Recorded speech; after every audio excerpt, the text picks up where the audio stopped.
السلام علیکم ورحمۃ اللہ وبرکاتہ۔ الحمد للہ حمدا کثیرا طیبا مبارکا فی، اللہم صلی وسلم علی نبینا محمد وعلی آلہ وصحبہ وسلم تسلیما کثیرا۔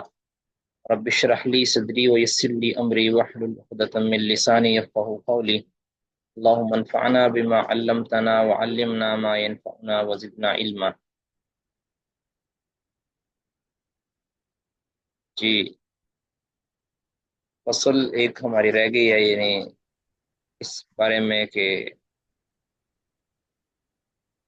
ایمان باللہ کے بارے میں آخری فصل جو اہمیت کی حامل ہے کہ ہمارا منہج کیا ہونا چاہیے اللہ تعالیٰ کی صفات کے بارے میں، اللہ تعالیٰ کے اسماء کے بارے میں۔ جی، کون پڑھیں گے جی؟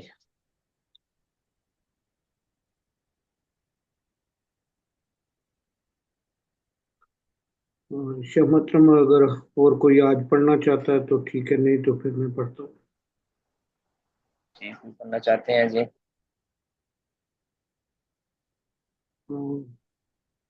ہماری بہنیں موجود ہیں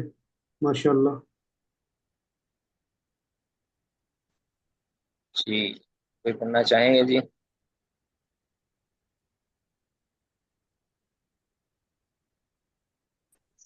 جی السلام علیکم شیخ محترم۔ وعلیکم السلام۔ بسم اللہ الرحمن الرحیم۔ وَكُلُّ مَا ذَكَرْنَاهُ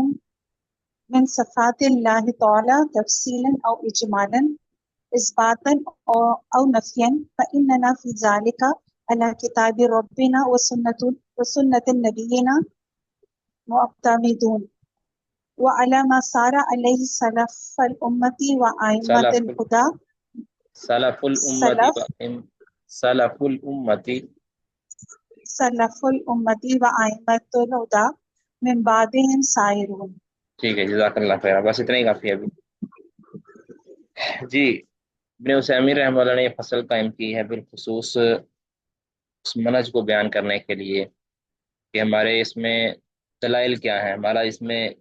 تحقیق کرنے کا طریقہ کیا ہے، اس میں ہمارا منہج کیا ہے۔ کہتے ہیں وَكُلُّ مَا ذَكَرْنَاهُ، جو کچھ بھی ہم نے ذکر کیا ہے من صفات اللہ تعالی، اللہ کی صفات میں سے، تفصیلاً او اجمالاً، تفصیل کے ساتھ یا اجمال کے ساتھ، یعنی جو کچھ بھی ہم نے تفصیلاً و اجمالاً صفات کے بارے میں ذکر کیا ہے، اثباتاً او نفیاً، اس طرح صفات ثابت ثبوتیہ کے بارے میں اور صفات نافیہ کے بارے میں، یعنی جس میں اللہ تعالیٰ کی کوئی صفت بیان کی گئی ہے، ثابت کی گئی ہے، اور جس میں کسی اللہ تعالیٰ کو کسی نقص سے یعنی نقص سے پاک قرار دیا گیا ہے، وہ سارا کچھ ہم نے جو ذکر کیا ہے نا۔ اب اس میں ذرا سمجھے کہ پہلے ترجمہ سن لیں۔ فَإِنَّنَا فِي ذَلِكَ عَلَى كِتَابِ رَبِّنَا، تو بلا شبہ ہم ان کے بارے میں، یعنی ان ساری صفات کے بارے میں، ان کی تحقیق کے بارے میں، علی کتاب ربنا، اپنے رب کی کتاب پر، و سنت نبینا، اور اپنے نبی کی سنت پر، معتمدون، اعتماد کرنے والے، یعنی ہمارا مکمل بھروسہ، مکمل اعتماد وہ اللہ کی کتاب پر ہے اور نبی صلی اللہ علیہ وسلم کی سنت یعنی حدیث پر ہے۔ ٹھیک ہے، یعنی ہم اس سے سر منہ منحرف نہیں ہوتے۔ اب اللہ تعالیٰ کی تفصیلی صفات اور اجمالی صفات کا مطلب کیا ہے؟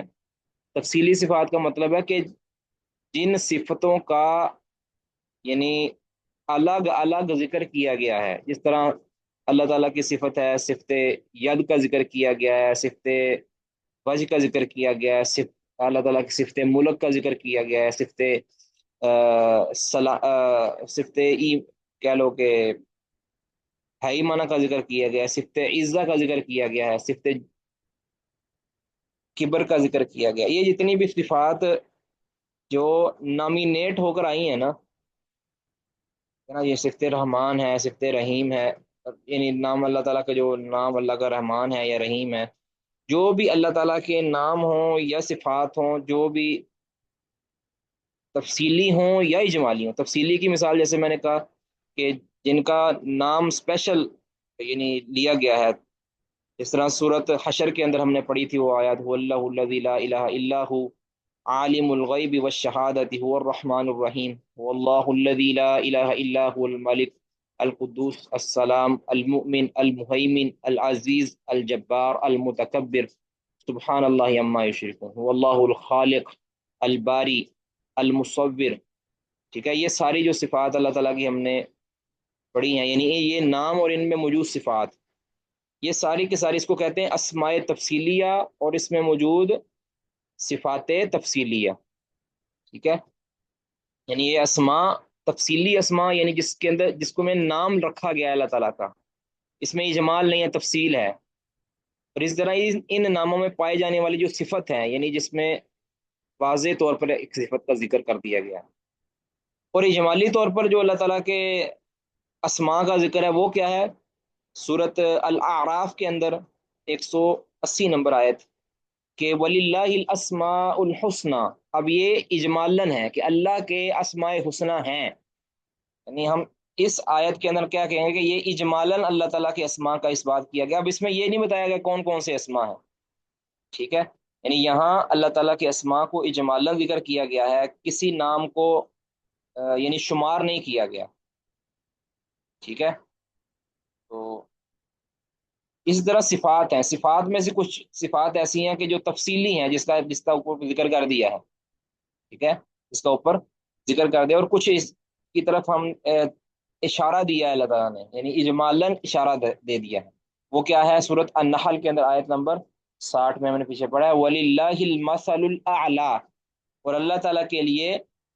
اعلیٰ وصف ہے. مثل کا معنی وصف، وصف بمعنی صفت ہوتا ہے نا. اللہ رب العزت کے لیے یعنی سب سے اکمل اور اعلیٰ وصف ہے. تو یہاں اللہ تعالیٰ نے اس کو اجمالاً ذکر کر دیا ہے،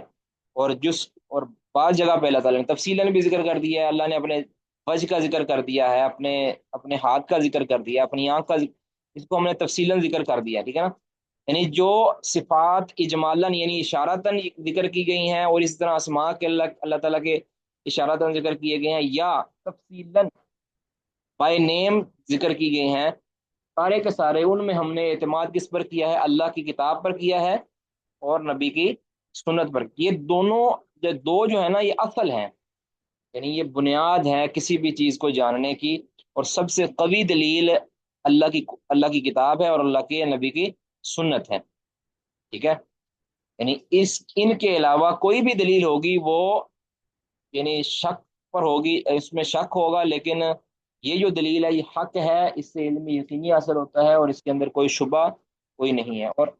ان کے علاوہ جتنی بھی دلائل ہوتے ہیں، مثلا عقل کے دلائل ہیں، فکر کے دلائل ہیں، فہم کے دلائل ہیں، اجتہاد ہے، قیاس ہے، جتنے بھی اس کے علاوہ دلائل ہوتے ہیں جس سے کسی چیز کو معلوم کیا جا سکتا ہے، اس کے اندر حق بھی ہو سکتا ہے اور باطل بھی ہو سکتا ہے. لیکن اس کے اندر کوئی باطل نہیں. لا یأتیہ الباطل من بین یدیہ ولا من خلفہ، کہ اللہ کی کتاب کے اندر اور اللہ کی وحی کے اندر کوئی بھی چیز باطل نہیں ہو سکتی، نہ دائیں سے آ سکتی ہے نہ بائیں سے آ سکتی ہے. اس کے اندر کوئی شبہ کوئی شک نہیں ہے، کیونکہ اللہ کا علم اکمل ہے، اور وحی علم وحی جو ہے وہ اللہ کا علم ہے. ٹھیک ہے، تو اہل سنہ والجماعت کا یہ یعنی دلائل ہیں، ان کی بنیاد، ان کی جو اساس ہے وہ قرآن ہے اور نبی صلی اللہ علیہ وسلم کی سنت. جتنے بھی دلائل اہل سنہ ہیں، اہل سنہ کے جو دلائل ہیں، یا اہل سنہ کے جتنے بھی عقائد و نظریات ہیں جن پر اہل سنت نے اتفاق کیا ہے، ان کی بنیاد کیا ہے؟ قرآن اور سنت. لہٰذا ان کے عقیدے کے اندر کسی طرح کی کوئی غلطی کی گنجائش نہیں ہے، کوئی بطلان کی گنجائش نہیں ہے. لیکن اہل سنہ سے ہٹ کر جو دوسرے مذاہب ہیں، جو دوسرے افکار ہیں، جو دوسرے کہہ لیں کہ فرقے ہیں، ان کے اندر بطلان پایا جاتا ہے، کیونکہ ان کے مذہب کی بنیاد اساس وہ قرآن اور سنت نہیں ہے. قرآن و سنت کو اپنے عقیدے کے اوپر وہ پیش کرتے ہیں تروڑ مروڑ کر، یعنی وہ پہلے ایک عقیدہ وضع کرتے ہیں اپنی عقل کے مطابق، پھر اس کے اوپر قرآن و سنت کے عقائد کو یعنی چسپاں کرتے ہیں، قرآن و سنت کے دلائل کو چسپاں کرتے ہیں. اہل سنت کا طریقہ کیا ہے کہ قرآن و سنت کے اندر جو آتا ہے اس کے مطابق عقیدہ بناتے ہیں. ٹھیک ہے، اب اس میں عقل کو کوئی دخیل نہیں بناتے. عقل کوئی اس کو اندر پیرامیٹر نہیں ہوتی تولنے کے لیے کہ جبکہ دوسرے جو ہیں قرآن اور سنت کو تو فالو کرتے ہیں، لیکن وہ قرآن و سنت کی وہ معنی لیتے ہیں کہ جو معنی ان کی عقل کے اوپر پورا اترتا ہے، تو گویا وہ عقل کو ہی اپنا رہنما بناتے ہیں اور ثانوی حیثیت دیتے ہیں قرآن و سنت کو۔ تو لہذا اشاعرہ، معتزلہ اور جہمیہ، ان کا مذہب کا بطلان یہاں ثابت ہوتا ہے، کیونکہ ان کی جو بنیاد ہے، ان کی جو کہہ لیں کہ علم کی بنیاد ہے، وہ عقل ہے۔ حالانکہ وہ عقل بھی نہیں ہے جس کا وہ دعویٰ کرتے ہیں کہ ہماری ان کی عقل ہے، حقیقتاً یہ کوئی عقل مندی یا کوئی یہ سمجھ نہیں ہے، بلکہ یہ تو ضلالت ہی ضلالت ہے۔ یہ بالکل بھی ان کی جو بات ہے وہ عقل کے منافی ہے، لیکن ان کے ہاں یہ دعویٰ ہے کہ ہم عقل کے اوپر جو ہے نا، رائے کے اوپر، قیاس کے اوپر یا رائے کے اوپر جو ہے نا اپنے اس کی بنیاد بناتے ہیں۔ ہر وہ چیز جو عقل کو اپروچ کرتی ہے تو ہم اس کو مانتے ہیں، اور باقی کے اندر ہم تعویل کر دیتے ہیں، اس کو یہ عقل کے موافق کر لیتے ہیں، ٹھیک ہے؟ یعنی وہ قرآن و سنت اللہ تعالیٰ کے لیے وہ چیز ثابت کرتے ہیں کہ جو ان کی عقل پر پورا اترتی ہے، اور جو ان کی عقل پر پورا نہیں ہوتی اس کو وہ اللہ رب العزت سے منفی کر دیتے ہیں، اللہ تعالیٰ سے اس کی نفی کر دیتے ہیں، خواہ وہ قرآن و سنت کے اندر واضح لفظوں میں مذکور بھی کیوں نہ ہو، اس کے اوپر دلائل بھی موجود کیوں نہ ہو۔ تو گویا اہل سنہ رب العزت، اہل سنہ کے لیے، اہل سنہ کی جو دلیل ہے وہ اصلاً دلیل ہے قرآن اور سنت، اسی لیے کہا کہ اللہ کتاب ربینا و سنت نبینا معتمدون، ٹھیک ہے؟ اہل سنہ جو ہے نا، ان کے علاوہ کسی اور چیز پر اپنی بنیاد نہیں بناتے، ہاں دیگر دلائل سے بھی چیز کو ثابت کرتے ہیں، لیکن اپنا کلی اعتماد وہ قرآن اور سنت پر رکھتے ہیں۔ قرآن و سنت کے ماتحت عقل کو بھی استعمال کرتے ہیں، اجتہاد کو بھی کرتے ہیں، اور فطری دلائل بھی دیتے ہیں، سارا کچھ کرتے ہیں، لیکن اصل اصول، اصل جو علم کے لیے تلقی جس سے لیتے ہیں، یعنی جس سے وہ علم لیتے ہیں، وہ کیا ہوتا ہے؟ وہ قرآن اور سنت ہے۔ تو جبکہ اشاعرہ وغیرہ جو ہے نا ان کے اپوزٹ ہیں۔ آگے فرماتے ہیں وَعَلَى مَا سَارَ عَلَيْهِ سَلَفُ الْأُمَّةِ وَأَئِمَّةُ الْهُدَى مِن بَعْدِهِمْ سَائِرُونَ، کہتے وَعَلَى مَا سَارَ، اور اعتماد کرتے ہیں یعنی اس پر جس پر چلے ہیں، عَلَى ما اس پر اعتماد کرتے ہیں، ما سارا جہاں جس پر چلے ہیں، علیہ جس پر، سلف الامتی امت کے اسلاف یعنی صحابہ کرام، وائمۃ الہدا اور ائمہ ہدا، یعنی وعلی ما سارا علیہ اور اس پر جس پر چلے ہیں، سلف الامتی امت کے سلف، یعنی پہلی امت محمدیہ میں یعنی جو صحابہ ہیں، وائمۃ الہدا اور ہدایت کے جو ائمہ ہیں، من بعدہم ان سلف کے بعد، سلف کے بعد جو ہدایت کے ائمہ ہیں جس پر وہ چلے ہیں، سائرون اس پر ہم چلتے ہیں،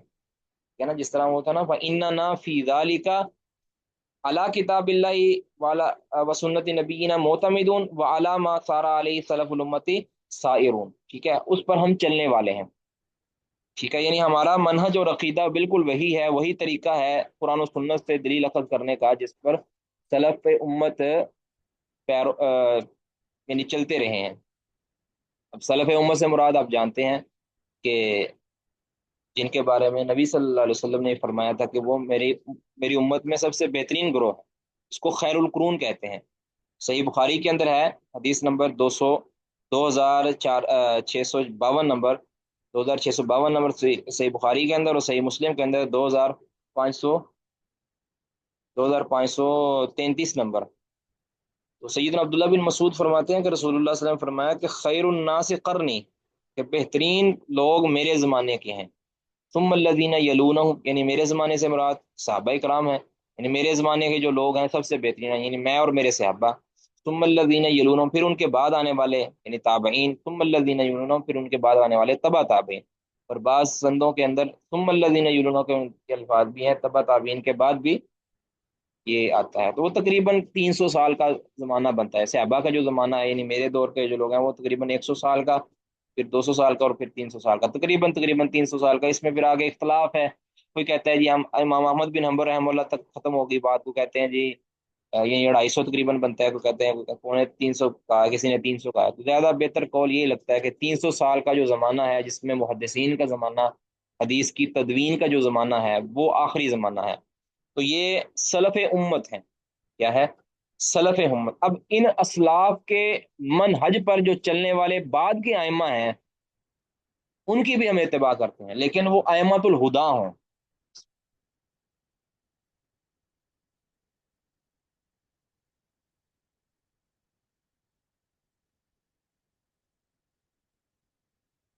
ائمہ ہدا ہوں، یعنی ان کے بعد آنے والے جو لوگ ہیں وہ ائمہ ضلالت بھی تھے اور ائمہ ہدا بھی تھے،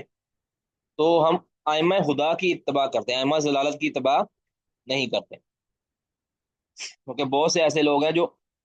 ہدایت کے پیشوا بن کر آئے ہیں کچھ، یعنی ان کے بعد، یعنی خیر القرون کے بعد۔ تو خیر القرون کے اندر تو کسی بدعت کو مضبوطی ملی ہی نہیں ہے، اس کے بعد بدعات کو مضبوطیاں ملنی شروع ہوئی ہیں۔ ان کے ہوتے ہوئے بدعات پیدا تو ہوئی لیکن ان کو مضبوطی یا ان کو جڑیں نہیں مل سکیں، اور ایسے تناور وہ نہیں بن سکیں کہ، کیونکہ اہل سنت اور اہل حق کا غلبہ تھا، اللہ کے دین کا غلبہ تھا، اس وجہ سے وہ دب کر رہے ہیں ہمیشہ۔ تو بعد میں پھر جو ہے نا ان کو جو ہے وہ غلبہ ملنا شروع ہو گیا، تو پھر ان میں پھر کچھ ائمہ ہدا پیدا ہوئے، کوئی ائمہ ضلال پیدا ہوئے۔ تو ائمہ ہدا کی ہم اتباع کرتے ہیں، کیونکہ ائمہ ہدا کی بھی وہی عقیدہ ہے کہ جو سلف امت کا عقیدہ ہے، اور سلف امت کا وہی عقیدہ ہے کہ جو قرآن اور سنت کا عقیدہ ہے۔ ٹھیک ہے جی۔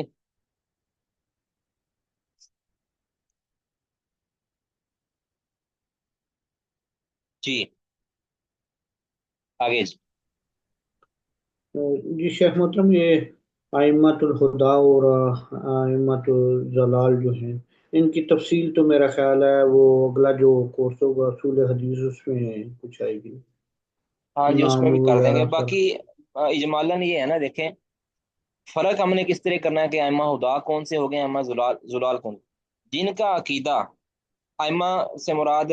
بعد میں آنے والے جو علماء ہیں، ائمہ ہیں، پیشوا ہیں، جن کو لوگ یعنی جس پر لوگ اعتماد کرتے ہیں، جن کی کتابیں ہیں اب اگر تو ان کا عقیدہ، پہچاننے کا طریقہ کہ اگر تو ان کا عقیدہ ائمہ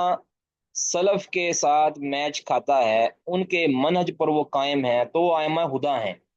اگر وہ فلاسفی ہیں، اگر وہ مقلدین ہیں، اگر وہ کسی کی اندھی تقلید کرنے والے ہیں، تو وہ ائمہ زلال ہیں، ائمہ خدا نہیں ہو سکتے، تو ان کی ہم نے اتباع نہیں کرنی۔ یہ کہا جا رہا ہے قیامت تک کے لوگوں کے لیے، قیامت تک کے جو لوگ ہیں وہ کس کو فالو کریں گے؟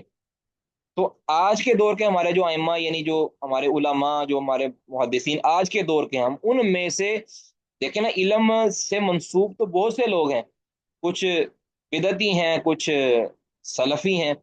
تو ہم نے کس کو ماننا ہے؟ ہم نے اسلاف اسلاف کے عقیدے کو اپنانے والے جو سلفی ہیں، جو صحیح العقیدہ علماء ہیں، ان کو فالو کرنا ہے، یعنی ان کی بات ماننی ہے۔ ٹھیک ہے؟ ان کے عقیدے کے اوپر رہنا ہے، ان کے ساتھ چمٹ کے رہنا ہے، ان کی مجالس کو آباد کرنا ہے۔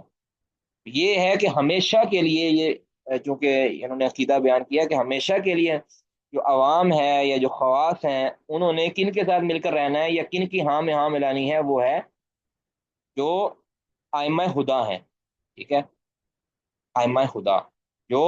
اس عقیدے پر گامزن ہے کہ جو عقیدہ پہلے بتایا ہے کہ اللہ تعالیٰ نے اس امت کا یہ خاصہ رکھا ہے کہ اس میں ایک گروہ ہمیشہ حق پر قائم رہے گا، جو تسلسل ہے کا، اگر وہ تسلسل اب سلف کے اندر تو یعنی ائمہ زلال پیدا ہی نہیں ہو سکے، ان کو تو یہ یعنی مل ہی نہیں سکی وہ پذیرائی جو ملنی، جو دوسروں کو ملی ہے، ادھر تو پیدا ہی نہیں ہو سکے۔ لیکن بعد میں چونکہ ائمہ زلال کی کثرت ہو گئی اور خدا اور زلال کا جو ہے وہ جھگڑا رہا، تو اب اس صورت کے اندر ائمہ خدا جس کو پہچانے کا وہ طریقہ کیا ہے کہ جو سلف امت کے اوپر کے پیروں ہوں، ان کے عقیدے اور منہج کو لے کر چلیں، کیونکہ سلف امت کے عقیدہ منہج کون سا تھا؟ جو قرآن اور سنت کا ہے۔ اب آج کے دور میں ہر ایک دعویٰ تو یہ کرتا ہے کہ ہم قرآن کو مانتے ہیں، حدیث کو مانتے ہیں، اس طرح پہلے بھی عرض کیا کہ وہ قرآن اور سنت کو پیش تو کرتے ہیں، تاکہ قادیانی تک پیش کرتے ہیں، قرآن اور سنت کا نام تو لیتے ہیں، لیکن قرآن و سنت کے مفہوم اور قرآن و سنت کی تعبیر کے اندر وہ لوگوں کو گمراہ کرتے ہیں۔ ٹھیک ہے، جس طرح 72 گروہ جو تھے، 72 گروہ جو جن کو نبی صلی اللہ علیہ وسلم نے جہنم میں جانے کی وعید سنائی ہے، ان میں سے کوئی ایک بھی گروہ ایسا نہیں ہے کہ جو قرآن اور حدیث کو نہ مانتا ہو، یاد رکھیں۔ وہ سارے کے سارے وہ لوگ ہوں گے کہ جو، یعنی جس کو کہتے ہیں نا کہ امت الاجابہ ہوگی، امت الدعوہ نہیں ہے وہ، امت الاجابہ جنہوں نے نبی صلی اللہ علیہ وسلم کی کو نبی مانا ہوگا۔ جنہوں نے نبی کو نبی نہیں نہ مانا، وہ ان 72 سے خارج ہیں، وہ تو اس کہہ لیں کہ کیٹیگری میں آتے ہی نہیں ہیں۔ اب کوئی یہودی ہو، کوئی قادیانی ہو، کوئی غالی رافضی ہو، تو وہ ان 72 کے اندر شامل ہی نہیں ہے۔ 72 میں شامل وہ ہیں کہ جو راہ راست سے ہٹ کے، جن کا قبلہ ایک ہے، جن کا رسول ایک ہے، جن کی کتاب ایک ہے، جن کا نصاب ایک ہے، یہ وہ والے لوگ ہیں۔ بس اس کتاب و سنت کو فالو کرنے کے اندر اختلاف ہے۔ اب جو اس کتاب و سنت کو فالو کرنے کے اندر، یا رسول کو جس طرح رسول ماننا ہے اس طرح ماننے کے اندر اختلاف ہوا ہے، جس وجہ سے وہ 72 کو اللہ تعالیٰ نے جہنم کی وعید سنائی ہے اور ایک کو جنت کی نوید سنائی ہے۔ تو جہنم کی نوید جو سنائی ہے، جنت کی جو نوید سنائی ہے ایک گروہ کو، وہ تو حق کا تسلسل ہے، وہ ہر دور میں قائم رہے گا۔ باقیوں کے اندر یعنی وہ بڑھتے گھٹتے رہیں گے، اور ان کا جو ہے وہ اصل وہ گمراہی کی ایک ہی ہوگی۔ وہ کیا ہے؟ اصل سب کے اندر جو کامن چیز ہے، مشترک چیز ہے، وہ کیا ہے؟ کہ قرآن و سنت کو اس طرح فالو نہیں کرتے وہ کہ جس طرح سلف امت نے کیا ہے، ائمہ نے کیا، خیر القرون کے لوگوں نے کیا ہے۔ بس یہ اختلاف ہے۔ سمجھ آ گئی جی؟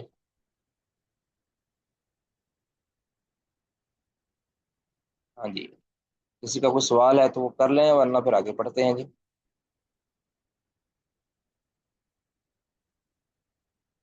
ونرا، کوئی پڑھنا چاہیں گے؟ جی شیخ محترم میں پڑھتا ہوں۔ جی پڑھیں جی۔ ونرى وجوب إجراء نصوص الكتاب والسنة في ذلك على ظاهرها وحملها على واہ، حقيقتها جی وحملها ہاں الشيخ جی، محترم حملی، ہوگا نا؟ وہ حملی ہے اعلیٰ وحملها حقیقتی ہے۔ على حقيقتها شیخ محترم یہ لفظ کیا ہے اس کا مجھے؟ اللہ اقتی بلّہ، اللہ اقتی بلّہ، حقیقت اللہ لائقت اقتی بلّہ عز و جل۔ على حقيقتها اللائقة بالله عز وجل اب یہاں ونتبرأ من بس ابھی ادھر ٹھہرے جی۔ کہتے ہیں کہ ہم ناراض مراد یعنی ہم اہل سننا، یہ ہمارا یہ عقیدہ ہے کہ وجوب اجرائی نصوص الکتابی کے کتاب و سنتی، اور کتاب و سنت کی نصوص کو جاری کرنا واجب ہے۔ یہ کتاب و سنت کی نصوص کو جاری کرنا واجب ہے، فی ذالک، اس بارے میں، یعنی اسماء و صفات کے بارے میں کتاب و سنت کی نصوص کو جاری کرنا، ان کو کہہ لیں کہ نافذ کرنا ضروری ہے، اعلیٰ ظاہری ہے، اس کے ظاہری معنی پر، یعنی اس کا جس بھی صفت، یعنی جس نفس کے اندر کوئی صفت بیان ہوئی ہے تو اس کا ظاہری معنی مراد لینا ہے، جو اس کا معنی ہوتا ہے۔ وہ حملہ اعلیٰ حقیقتہ، اور اس نس کو یا اس صفت کو ہم نے محمول کرنا ہے اس کی حقیقت پر، اس کی تعویل نہیں کرنی، اس کی تحریف نہیں کرنی، اس کا معنی بگاڑنا نہیں، بلکہ جو لغت کے اندر، جو عربی زبان کے اندر اس کا حقیقی معنی بنتا ہے اور اس کا ظاہری معنی بنتا ہے، وہی معنی ہم نے اللہ کے بارے میں بیان کر دینا، اس کی کیفیت سے ہم نے کیفیت کی طرف نہیں جانا۔ تو ہم کہتے ہیں کہ ہم اس بارے میں جو اللہ رب العزت نے اپنی صفت یا اپنا کوئی بھی وصف بیان کیا ہے، اپنا کوئی اسم بیان کیا ہے، اپنی کوئی صفت بیان کی ہے، تو اس بارے میں ہم نے یہ کہنا ہے کہ اس کا ظاہری معنی مراد لینا اور اس کی تعبیر مراد لینا یہ ضروری ہے، کیونکہ اللہ تعالیٰ نے جو فرمایا ہے نا سورۃ الزخرف آیت نمبر 3 میں، انا جعلناہ قرآنا عربیا لعلکم تعقلون، کہ ہم نے اسے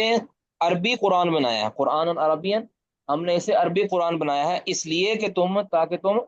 عقل رکھو، سمجھ جاؤ۔ تو ہم نے اس کو تمہارے سمجھنے کے لیے بنایا۔ تو اگر کوئی یہ کہے کہ یہ تو قرآن عربی میں ہے لیکن ہماری سمجھ میں یہ آیت نہیں آتی، یا ہماری سوچ میں یہ آیت نہیں آتی، اور اس معنی کو بدل کر، یعنی جو حقیقی معنی اس کا لغت عرب میں بنتا ہے اس کو بگاڑ دیتا ہے، کہتے ہیں جی اگر ہم یہ اس کا معنی کریں گے، جو حقیقی اس کا معنی ہے، جو اس کا ظاہری معنی ہے، اگر یہ کریں گے تو یہ اللہ رب العزت کے لیے جائز نہیں ہوگی، تو لہٰذا ہم اس کو بگاڑ کر، ہم اس کی تحریف کر کے ہم اس کو کوئی اور معنی پہنا دیں گے۔ تو یہ بہت بڑی گمراہی ہے۔ اسی طرح اللہ تعالیٰ نے فرمایا سورۃ الاعراف آیت نمبر 3 کے اندر ہی، اتبعوا ما انزل الیکم من ربکم، تمہارے رب کی طرف سے تم پر نازل کیا گیا اس کا اتباع کرو، ولا تتبعوا من دونه اولیاء، اور اللہ کے علاوہ کسی اور دوستوں کی پیروی نہ کرو، قلیلا ما تذکرون، جو نصیحت حاصل کرتے ہیں وہ بہت تھوڑے ہیں۔ تو اب یہ جو اس کو سمجھنا اور اس کا اتباع کرنا یہ لغت عرب سے ہی ہوگا نا، تو لغت عرب کے اندر جو اس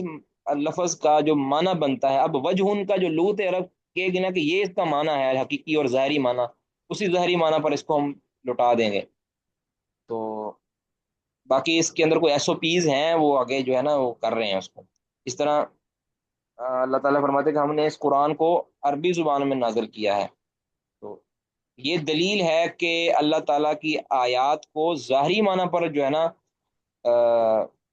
معمول کرنا، ظاہری معنی پر اس کو جاری کرنا یہ واجب ہے۔ ٹھیک ہے، مثال کے طور پر اللہ تعالیٰ کی نے فرمایا نا سورۃ الحدیث آیت نمبر 4 کے اندر اور بہت سی آیات کے اندر، اس طرح الرحمن علی العرش استوى یا ثم استوى علی العرش، استوا کا معنی لغت عرب بتائے گی کیا ہے، لغت کے اندر ظاہری اور حقیقی اس کا معنی کیا ہے کہ استوا کا معنی ہوتا ہے اعلیٰ، علو اس کے معنی ہوتا ہے کہ اللہ تعالیٰ عرش پر بلند ہوا۔ اب اگر کوئی کہے کہ میں اس ظاہری معنی کو نہیں مانتا تو ہم اس کے ساتھ معارضہ کریں گے کہ قرآن تو عربی میں نازل ہوا ہے، اگر عربی کے اندر اس کا جو معنی ہے وہ حقیقی جو معنی ہے جس کے ساتھ اللہ نے کلام کیا ہے عرب کے ساتھ، تو اگر وہ معنی مراد نہیں لیا جائے گا اور بالخصوص جو قرآنی اس کا معنی ہے وہ مراد نہیں لیا جائے گا، تو اس طرح صورت المؤمنون کے اندر استوا کا معنی کی طرف اشارہ کر دیا گیا ہے کہ استوا کا معنی کیا ہے، صورت المؤمنون آیت نمبر 12 کے اندر کہ فَإِذَا اسْتَوَيْتَ أَنْتَ وَمَن مَّعَكَ عَلَى الْفُلْكِ، جب آپ بلند ہو جائیں، انت ومن معك علی الفلک، اور آپ کے جو ساتھی ہیں سارے بلند ہو جائیں کشتی پر، ٹھیک ہے۔ اور اس کے علاوہ بھی سورۃ زخرف کے اندر آیت نمبر 12-13 کے اندر بھی اس کا معنی یہ بیان کر دیا گیا۔ تو اب قرآن خود دلالت کرتا ہے اپنے لغوی معنی کے ساتھ کہ استوا کا معنی بلند ہونا ہے، ٹھیک ہے۔ تو جب استوا کا معنی بلند ہونا ہے تو پھر تقاضا ہے جو اللہ تعالیٰ نے فرمایا نا کہ اتبعوا ما انزل الیکم من ربکم، تو اس کا اتباع کرو، تو اس اتباع کا تقاضا ہے کہ ہم یہ بات کہیں کہ نرا وجوب اجراء نصوص الکتاب والسنۃ علی ظاہریہا، کہ ہم کیونکہ اللہ تعالیٰ نے اتباع کا حکم دیا ہے تو اس اتباع کا تقاضا کیا ہے کہ اللہ تعالیٰ کی ہر جو صفت ہے، اللہ تعالیٰ کا ہر جو اسم ہے اس کو اس کے ظاہری معنی پر معمول کیا جائے، ٹھیک ہے، اور وہ حملی اعلی حقیقتی، اور اس کی حقیقی معنی پر اس کو معمول کیا جائے گا۔ تو اب ظاہری اور حقیقی یعنی ظاہر کا تقاضا ہوتا ہے کہ ظاہر کے یعنی ظاہر کے اندر پھر حقیقی بھی آ جاتا ہے، تو اس کو الگ سے بھی ابن عثیمین رحمہ اللہ نے تفصیل کے ذریعے ذکر کر دیا کہ ظاہر سے مراد کیا ہے، اس کا حقیقی معنی اس پر مراد لیا جائے۔ لیکن آگے جو ہے نا ایک لفظ جو بولا ہے اللائقۃ باللہ، یہ جو لفظ بولا ہے نا یہ بڑا اہم ہے، اللائقۃ باللہ، کہ ہم نے ظاہری معنی پر اس کو معمول تو کرنا ہے، لیکن اللائقۃ باللہ وہ حقیقی معنی اللہ کے لائق بھی ہو۔ بسا اوقات حقیقی معنی کے اندر کچھ تفصیل ہوتی ہے تو ہم نے اس تفصیل کو اتنا ہی اللہ کے بارے میں استعمال کرنا ہے کہ جتنا اللہ کے لائق ہے۔ اب یہ استوا والی مثال لے لیجئے، استوا کا لغت کے اندر معنی کیا ہے؟ بلند ہونا، تو یہ کیا بولا جاتا ہے؟ بلند ہونا اگر کوئی شخص کہے کہ استویت علی الکرسی، کہ میں کرسی پر بلند ہوا، تو اس سے مراد کرسی پر بیٹھنا بھی ہو سکتا ہے۔ تو ہم اللہ رب العزت کے لیے یہ اس معنی کی جو ہے نا اس تفصیل کا اس بات نہیں کریں گے، یعنی جو اللہ کے لائق ہے حقیقی معنی جو اللہ کے لائق ہے وہ حقیقی معنی، یعنی اتنا حقیقی معنی مراد لیں گے جتنا اللہ کے لائق ہے۔ اب یہ کہنا کہ اللہ تعالیٰ عرش پر بیٹھا ہے یا عرش کے ساتھ ملا ہوا ہے یہ اللہ کے لائق نہیں ہے، اگرچہ لفظی طور پر استوا کا معنی اس کا تقاضا کرتا ہے، لیکن اللہ کے چونکہ وہ لائق نہیں ہے کہ اللہ اس کا محتاج ہو، ہم اس سے نفی کر دیں گے کہ حقیقی معنی عرش پر بلند ہونا بھی ہے، اور اس کی آگے تفصیل جو ہے، اس کے گہرائی جو آگے ہے، اس کا جو لوازم بنتا ہے تو اس سے ہم اللہ تعالیٰ کی نفی کر دیں گے، ٹھیک ہے۔ یعنی دوسرے معنی یہ سمجھیں کہ کہ اس کو ہم حقیقی معنی تو دیں گے، لیکن حقیقی معنی ایسا حقیقی معنی نہیں ہوگا کہ جو مخلوق کے مشابہ ہو جائے، ٹھیک ہے؟ یعنی ایسی حقیقی معنی نہیں ہوگا کہ جس میں مخلوق کی مشابہت ہو۔ اب یعنی اللہ تعالیٰ کی صفات ہیں، اس کا اس بات کرنا ہے جو اس کا حقیقی معنی ہے اس طرح معنی، لیکن اس طرح کا نہیں کہنا کہ جس طرح کی مخلوق کے بارے میں ہے، تو یہ جو ہوگا یہ اللہ کے لائق نہ ہوگا۔ اگر ہم یہ کہہ دیں کہ اللہ کا استواء اسی طرح ہے کہ جس طرح ہمارا استواء ہوتا ہے، تو پھر کیا کہیں گے کہ یہ اللہ کے لائق نہیں ہے۔ تو اللہ حقیقی معنی کرنا ہے، لیکن وہ حقیقی معنی کہ جو اللہ کی شایان شان ہے، اللہ کے لائق ہے۔ اب یہ کہیں کہ وجہ اللہ تعالیٰ کا چہرہ ہے، اب چہرہ کیا کہ ہم کہیں گے جس طرح چونکہ چہرے وجہ ان کا معنی لغت کے اندر چہرہ ہوتا ہے، لہٰذا ہم نے اللہ کے لیے چہرہ ثابت کیا، یہاں تک تو درست ہے کہ اس کو ظاہری معنی بنا دیا، حقیقی معنی دے دیا، تو یہ تو ٹھیک ہے۔ لیکن اگر ہم اس کی آگے تفصیل کے اندر جائیں کہ جس طرح انسان کا چہرہ ہوتا ہے اس طرح کا اللہ کا چہرہ ہے، تو پھر ہم کہیں گے کہ نہیں، یہ اللہ کے لائق نہیں ہے۔ جو اللہ کے لائق ہے، جو اللہ کے لائق ہے وہ ہم نے اس کا حقیقی معنی دینا ہے، ٹھیک ہے؟ حقیقی معنی دینا ہے جو اللہ کے لائق ہے۔ اس کی سمجھ آ گئی جی؟ کیونکہ اس کے اوپر ہمارے پاس نص موجود ہے کہ اللہ رب العزت کے لیے حقیقی معنی دینا ہے، لیکن اس طرح کا حقیقی معنی نہیں دینا کہ جو مخلوق کے لیے۔ اس کے لیے ہمارے پاس نص ہے لیس کمثلہ شیء وہو السمیع البصیر، سورۃ شورى آیت نمبر 11 کے اندر، کہ اللہ کے لیے اللہ کی مثل کچھ بھی نہیں ہے، اللہ کی مثل کوئی شے نہیں ہے، وہ سمیع البصیر۔ تو جو معطلہ اور محرفہ ہیں، یعنی جو تحریف کرتے ہیں، تعطیل کرتے ہیں، وہ کیا کہتے ہیں کہ اللہ کی جو صفات ہیں جو قرآن و سنت میں آئی ہے اس سے یعنی مثال بیان کرنا جو ہے نا وہ ثابت ہوتا ہے، لہٰذا جب اس سے مثال بیان کرنا ثابت ہوتا ہے، اس کی تمثیل اس سے ثابت ہوتی ہے کہ جب آپ یہ کہیں کہ قرآن وجہ، تو اگر چہرہ مراد لیں گے تو اس سے مخلوق کے چہرے کے ساتھ مشابہت ہوتی ہے، تو کہتے ہیں لہٰذا ہمارے لیے پھر ضروری ہو جاتا ہے کہ ہم اس وجہ کا معنی پھر ہم تعویل کر کے کوئی اور کر دیں۔ تو کیونکہ کہتے ہیں کہ ان کی بنیاد کیا ہے کہ تمثیل جو ہے نا، یعنی مثال مخلوق کے مشابہ قرار دینا اللہ تعالیٰ کی کسی صفت کو، یہ ممنوع ہے، لہٰذا ہم اللہ کی اس صفت کی تعویل کر دیتے، تو یہ باطل ہے۔ ہم کہتے ہیں کہ اللہ کی جو صفت ہے وہ حقیقی صفت ہے، وہ اور اللہ کے لائق ہے، اور مخلوق کی جو صفت ہے مخلوق کے لیے حقیقی ہے اور اس کے مخلوق کے لائق ہے۔ تو اختلاف اس وقت ہوتا ہے کہ جب ہم یہ سمجھتے ہیں کہ مخلوق اور خالق کی صفت حقیقی ہیں اور دونوں ایک جیسی ہیں، تب یہ ہے نا مسئلہ خراب ہوتا ہے۔ تو ہم یہ نہیں کہتے، تو لائقۃ باللہ کا مطلب یہ ہے کہ جو اللہ کے وہ معنی حقیقی کہ جو اللہ کے لائق ہے۔ سمجھ آ گئی جی؟ ہاں جی، آگے جی۔ جی سر۔ وَنَتَبَرَّأُ مِنْ طَرِيقِ الْمُحَرِّفِينَ لَهَا الَّذِينَ صَرَفُوهَا إِلَى غَيْرِ مَا أَرَادَ اللَّهُ بِهَا وَرَسُولُهُ وَمِنْ طَرِيقِ الْمُعَطِّلِينَ لَهَا الَّذِينَ أَطَلُوهَا عَنْ مَدْلُولِهَا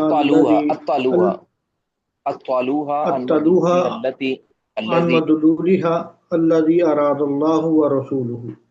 وَمِنْ طَرِيقِ الْغَالِينَ فِيهَا الَّذِينَ حَمَلُوهَا عَلَى التَّمْثِيلِ على التمثيل أو تكلفوا لمدلولها التكييف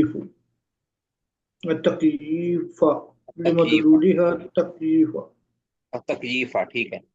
بارک اللہ فیک۔ اب یہاں کہتے ہیں ہم نے اپنا عقیدہ ثابت کر دیا کہ ہم اس طرح بنیاد بناتے ہیں اپنے عقیدے کی۔ اب یہاں جو ہے نا تین برائیوں سے، تین معذوروں سے انہوں نے کہا ہے کہ ہم اس سے برات کا اعلان کرتے ہیں، یعنی یہ جو تین منہج ہیں صفات کے حوالے سے، ہم اس سے اعلان برات کرتے ہیں۔ پہلا منہج کیا ہے؟ وَنَتَبَرَّأُ مِنْ طَرِيقِ الْمُحَرِّفِينَ لَهَا، اور ہم برات کا اعلان کرتے ہیں من طریق المحرفین، تحریف کرنے والوں، لہا ان صفات کی تحریف کرنے والوں کے راستے سے، ان کا جو طریقہ کار ہے تحریف کرنے والوں کا، ان سے ہم برات کرتے ہیں۔ الذین، وہ تحریف کرنے والے، صرفوہا، جنہوں نے بدل دیا ہے ان صفات کو، الی غیر ما، اس معنی کے اندر، اس معنی کی طرف پھیر دیا ہے انہوں نے، صرفوہا، انہوں نے پھیر دیا ہے ان صفات والی آیات کو الا غیر ما اس طرف ما اراد اللہ بہا و رسولہ کہ جس کا اللہ اور اس کے رسول نے ارادہ کیا تھا، یعنی اللہ اور اس کے رسول نے جو مراد لی تھی ان صفات سے یا ان صفات والی آیات سے، انہوں نے اس کے علاوہ کی طرف ان کو پھیر دیا، یعنی گویا اللہ اور اللہ کے رسول کی مراد کو انہوں نے بدل دیا ہے،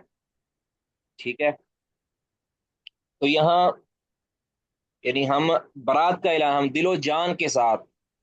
اپنے طریقے کو الگ کرتے ہیں ان سے، ٹھیک ہے، ان لوگوں کے طریقوں کو کہ جنہوں نے اللہ کی ان آیات کو اور اور ان صفات کو اس معنی سے تبدیل کر دیا کہ جو مراد اللہ اور اللہ کے رسول نے بیان کی۔ مثال کے طور پر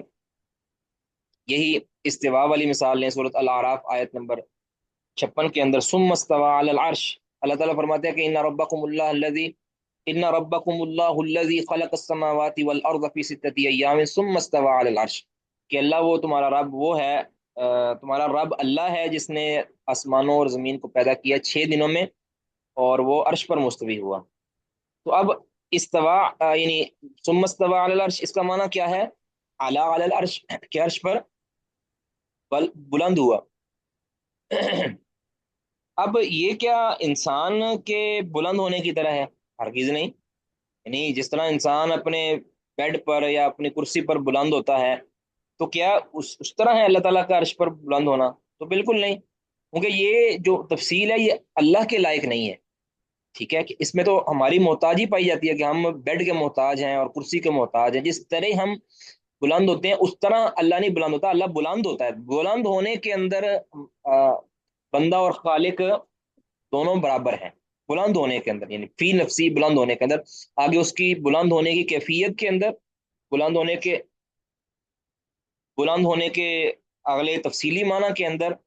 وہ اللہ کا بلند ہونا اللہ کے لائق ہے اور مخلوق کا بلند ہونا مخلوق کے لائق ہے۔ اب یہ جو منحرفین ہیں، یعنی جو محرفین ہے، تحریف کرنے والے ہیں، وہ کیا کرتے ہیں؟ وہ کہتے ہیں کہ جی ہم استوا کا معنی بلند ہونا نہیں کرتے، بلکہ اس کا معنی کیا کرتے ہیں؟ استولا، اللہ نے غلبہ پا لیا، اللہ نے عرش پر غلبہ پایا۔ تو ہم کہتے ہیں تو پھر تمہارا یہ اگر تحریف کر کے تم یعنی استوا کے حقیقی معنی کو بدل کر استولا کے جو لغت کے اندر حقیقی معنی اس کا ہے ہی نہیں وہ کرتے ہو، تو پھر ہم تمہارے طریقے سے کیا ہے بری، اور ہم یہ یقین کرتے ہیں کہ تم گمراہی پر ہو، کیونکہ انہوں نے یہ جو منحرفین ہیں یا محرفین ہیں، انہوں نے اللہ تعالیٰ کے اس معنی کو وہ معنی پہنا دیا ہے کہ جو اللہ اور اللہ کے رسول نے مراد نہیں لیا تھا۔ اللہ تعالیٰ نے تو مراد لیا تھا بالفعل، اللہ تعالیٰ مستوی ہوا، بلند ہوا، تو انہوں نے کیا کیا؟ غلبہ پایا۔ تو اس کے اندر یعنی غلبہ کے اندر اور بلند ہونے کے اندر مراد بدل دی گئی ہے۔ انہوں نے وہ آیات کے جس کے اندر اللہ کی صفات کا ذکر تھا، ان محرفین نے ان کی تحریف کر دی اور ان کے کلام کو بدل کر یعنی اس معنی کو بدل کے کہ جو اللہ اور اللہ کے رسول کا معنی تھا کوئی اور معنی دے دیا، ٹھیک ہے۔ تو اس کے اوپر تفصیل ہے،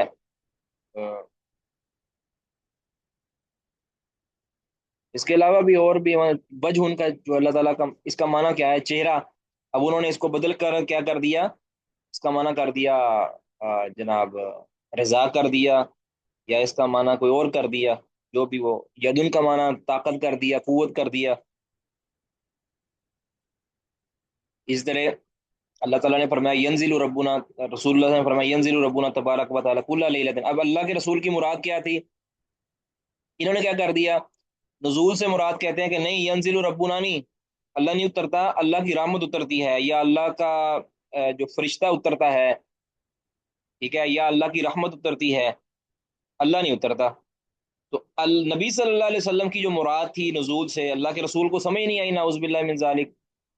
کہ اللہ کے رسول بیان کر رہے ہیں کہ یہاں نزول سے مراد کیا ہے، اور انہوں نے کہا کہ نہیں ہمیں سمجھ آ گئی ہے، اللہ کے رسول کو سمجھ نہیں آئی، تو انہوں نے وہ معنی تحریف کر کے معنی کوئی اور کر دیا۔ تو اب آگے جو معطلہ اور ان محرفہ کے اندر فرق کیا، یہ بھی میں ذرا تھوڑا سا بیان کروں گا۔ کہ پہلے یہ کہ تحریف کیا ہوتی ہے؟ تحریف ہوتی ہے کہ ایک معنی کو چھوڑ کر دوسرے معنی کی طرف چلا جانا۔ تحریف کیا ہوتی ہے؟ وہ معنی کہ جو رسول اللہ یا اللہ نے مراد لیا ہے صلی اللہ علیہ وسلم، اس کو چھوڑ کر اپنا کوئی نیا معنی نکال لینا، تو یہ کیا ہے؟ محرفین، ٹھیک ہے۔ اب آگے ہیں، کہتے ہیں ہم یہ تو ہے کہ محرفین کے طریقہ کار سے ہم برات، ومن طریق المعطلین، اور تعطیل کرنے والوں کے، معطلین لہا، اور ان آیات کی، ان صفات کی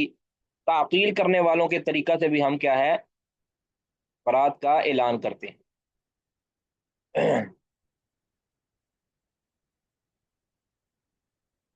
یعنی ان نصوص کی لحاظ سے مراد نصوص، ان نصوص کی تعطیل کرنے والوں کے طریقہ سے بھی، ان کے طریقہ کار سے بھی ہم برات کا اعلان کرتے ہیں، الذین اطالوها، کہ جن لوگوں نے ان نصوص کو معطل کر دیا، ان مدلولیها، اس کے مدلول سے، یعنی جو معنی جس پر وہ دلالت کرتی تھی وہ آیات، اس مدلول سے ان کو معطل کر دیا، خالی کر دیا، الذی اراد اللہ و رسولہ، کہ جس مدلول کا ارادہ کیا تھا اللہ اور اللہ کے رسول نے، یعنی جو مراد اللہ اور اللہ کے رسول کی تھی اس مراد کو بالکل ختم کر دیا، یہ ہے معطلین۔ اب دونوں، پہلا جو یعنی محرفین ہے وہ اور ہیں، اور معطلین جو ہے نا وہ اور ہیں۔ محرفین کا میں نے عرض کیا تھا کہ وہ ہوتے ہیں کہ جو اللہ اور اللہ کے رسول کی مراد کو بدل کر نئی مراد نکالتے ہیں، اور معطلین کیا ہوتے ہیں کہ اللہ اور اللہ کے رسول کی مراد کو یعنی چھوڑ دیتے ہیں اور نئی مراد نہیں نکالتے، کہتے ہیں کہ اللہ اور اللہ کے رسول کی مراد ہی نہیں ہے، یعنی جو مراد اللہ اور اللہ کے رسول نے لی ہے، جو معنی لیا ہے، اس معنی کا انکار کر دیتے ہیں، نیا معنی بتاتے ہی نہیں ہے، کہتے ہیں کوئی معنی نہیں اس کا، تو کہتے ہیں معطلین، یعنی ان نصوص کی تعطیل کرنے والے، ان کے راستے سے بھی ہم بری ہیں۔ تو گویا تحریف جو ہے نا، تحریف، اس کے اندر ایک تو اللہ اور اللہ کے رسول کے معنی کو یعنی چھوڑنا ہوتا ہے، اور پھر اپنا نیا معنی بھی جاری کرنا ہوتا ہے، اور تعطیل کے اندر کیا ہوتا ہے کہ اللہ اور اللہ کے رسول کے معنی کو چھوڑ دینا ہے، نیا معنی کو ذکر ہی نہیں کرنا، ٹھیک ہے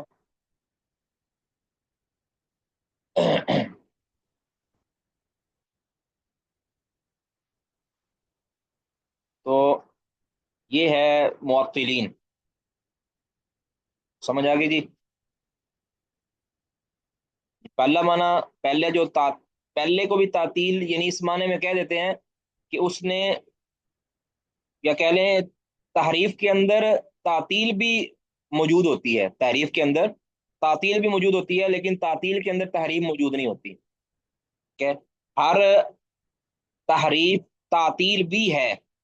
لیکن ہر تعطیل وہ تحریف ہو ایسا ضروری، یعنی کوئی بھی تعطیل جو ہے وہ تحریف نہیں ہوتی اس طرح، کیونکہ جس نے یہ کہا نا کہ استوا بمانا استولا ہے، یعنی استوا کا معنی کیا ہے، استیلا ہے، غلبہ پانا ہے، اس نے اس نفس کو حقیقی معنی سے معطل کر دیا ہے، لیکن ساتھ ایک نیا معنی بھی ثابت کر دیا ہے، وہ کون سا معنی ہے، نیا معنی اپنی طرف سے اس نے وہ جاری بھی کر دیا، وہ کیا ہے، غلبہ پانے کا معنی۔ لیکن جو دوسرا طریق ہوتا ہے نا، جو دوسرا راستہ ہے جو کہ معطلین کا ہے، وہ نص کو اللہ کی مراد سے یا اللہ کے رسول کی مراد سے معطل کر دیتے ہیں، خالی کر دیتے ہیں، لیکن کوئی نیا معنی اپنی طرف سے بیان نہیں کرتے، ٹھیک ہے؟ ان کو جو معطلہ ہوتے ہیں، یعنی ان کو مفوضہ بھی کہتے ہیں، مفوضہ، ٹھیک ہے، مفوضہ، اہل التفویض بھی ان کو کہتے ہیں، تفویض کا مطلب کیا ہوتا ہے، اور اس کو اہل التجہیل بھی کہتے ہیں، مجہلہ بھی کہتے ہیں اس کو، ٹھیک ہے؟ اب ان کے سامنے جب یہ کہا جاتا ہے نا کہ اللہ تعالیٰ استویٰ علی العرش، اللہ عرش پر مستوی ہوا، تو وہ کہتے ہیں کہ ہم اللہ تعالیٰ کے لیے استوا تو مانتے ہیں، لیکن استوا کا معنی کیا ہے یہ ہم نہیں مانتے، یعنی ہم استوا کا معنی کیا کرتے ہیں کہ اللہ تعالیٰ اس پر بلند ہوا، استوا کا معنی بلند ہونا ہے، تو وہ کہتے ہیں کہ استوا کا کوئی معنی نہیں ہے، اللہ نے ہمیں اس کا معنی بتایا ہی نہیں ہے، لہٰذا ہم اللہ تعالیٰ کے لیے کوئی معنی ثابت نہیں کریں گے۔ تو اب یہ اللہ تعالیٰ نے تو، اللہ رب العزت نے تو عربی میں نازل کیا نا، تو استوا بمعنی